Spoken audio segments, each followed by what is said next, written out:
What if si Jake pala at tsaka si Wannaplay ang magkakatuluyan, guys? Sila na lang kaya ang dalawa, no? Nagkakainitan na sila sa sa TikTok eh.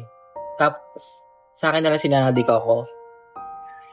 Tama ba yun, guys? Si Jake, tsaka si Wannaplay, sila na lang, pre. Tapos kami na ninanadi ko ako, pre.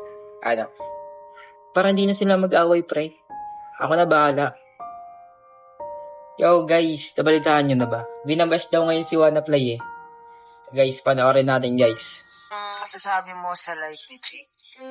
Pinapayak mo si Jake. Pinapayak mo talaga si Jake. Hindi ko alam na nag pala siya.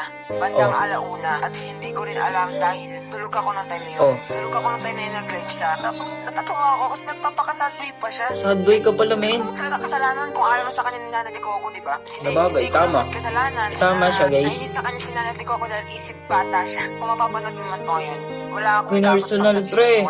Real talk, men. Nasa ugali mo na yan kung bakit. Alam mo kung bakit iniwan ka ni Nana de Coco. Yung kahapon nag-date kami, napakasaya ko noon kasi yung pala yung ugali niya na Nana de Coco, napakabait niya, napaka-asikaso niya sa akin, napakalambing niya. Tapos, di ko akalain na ganun pala sa talaga siya madalitan, napaka-sweet niya lang. Tapos, sasayangin mo lang, di ba?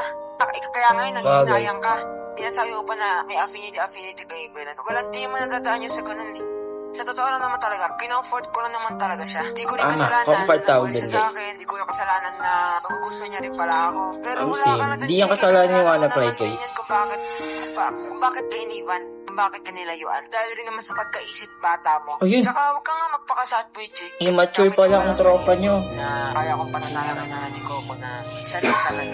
Tapos wait lang, lilinawin ko lang guys ha. Hindi ko inagaw si Nana de Coco kay Jake. Si Nana de Coco ang lumapit sa akin. Kinomfort ko si Nana de Coco. Nana de Coco pala lumapit, guys.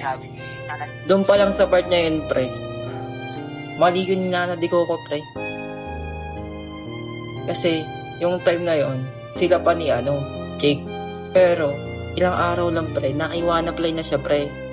Di man lang niya inantay na mag-ilang days or month bago siya pumunta kay Wannaplay, pre. Tuloy natin.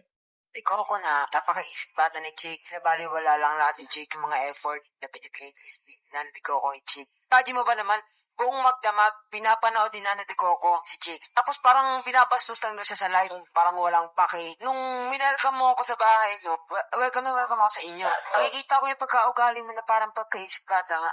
At siguro ayaw na siya ni Nana de Coco, nagsawa na siya. Ano ang masasabi mo? Yun naman pala. May pagkaisip bata daw. Ang masasabi ko lang, walang mali si Wannaplay. What if si Jake pala at tsaka si Wannaplay ang magkakatuluyan, guys? Sila na lang kaya ang dalawa, no? Kay Jake naman, guys. Jake, bakit ang lungkot mo ngayon? Kahit wala guys, napaka-please ng pangyayari. Malungkot yung tropa nyo. Grabe, na aabot sa ganito. Hindi naman ako nasasaktan, pero parang parang hindi siya nasasaktan, pero parang halana face lang. Sakit nga nun, pre. Almost 2 years mong kaduwa, pre. Bakit mo naman kasi ni-retry, Wannaplay? Kapwa mo content creator, pre. Sobrang gentleman daw ni... Gentleman talaga si Wannaplay, tropa ko yan eh.